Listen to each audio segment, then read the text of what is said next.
Now, as you've been seeing, we follow the exact same method for almost all situations. For casters also, it's no different. So when we look in the bill of material, casters is the child of the base assembly. So, and for each base assembly, we need 4 casters. So we have to multiply the gross requirements by 4. But again, it will generate from the order release of the base assembly. So casters, if I put my cursor in the period 1, the casters, this gross requirement will come from the requirement of the base assembly, because casters is a child of the base assembly. This is the base assembly times 4. I'm multiplying 4 because if you look into the bill of material tree, we see that each base assembly needs 4 casters. So once I have that, I can just drag it to the right. That's it, all done. And once I have done with that, next is we just input our usual data and hope that there is no shortage or expediting needed. So most of us in planning keep praying like this. And yeah, so the scheduled receipt of casters, we had, again, look at that, there is a data mismatch. So it says 300, but it doesn't say which week is the 300 going to receive.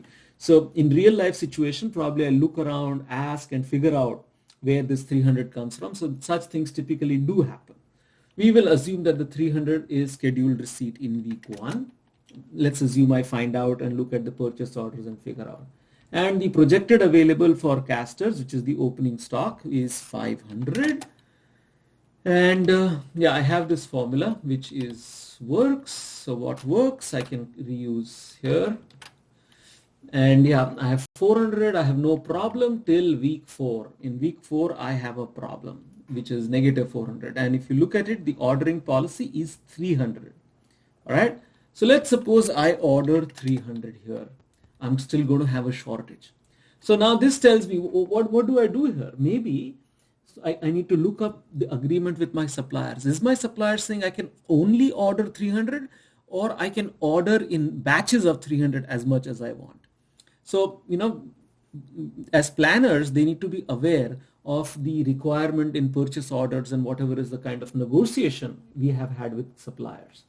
But here we'll assume that we can order whatever we want or however much we want in multiples of 300. So I'm going to order 600, and we know that the lead time is 3 weeks from that table. So I order 1 week, 2 weeks, and 3 weeks in advance. And I have that 600 here. I'll copy this. We don't have a problem. We have a negative 200 here. So I'll order 300 again. That solves the problem. Oh, sorry, I put it at the wrong place. I'll order 300 here. And so yeah, there is no more, there's no safety stock requirement, and there is no negative number. So I am done. This is the requirement of casters. Long rods and short rods are equally very similar, but the only thing is their requirement will come off the order release of the rack assembly. So in the next video, which is the last video, I am just going to show you the solution. I'm not going to explain the solution, which will give you, you know, an ability to try it on your own. But see you in the last video in the next.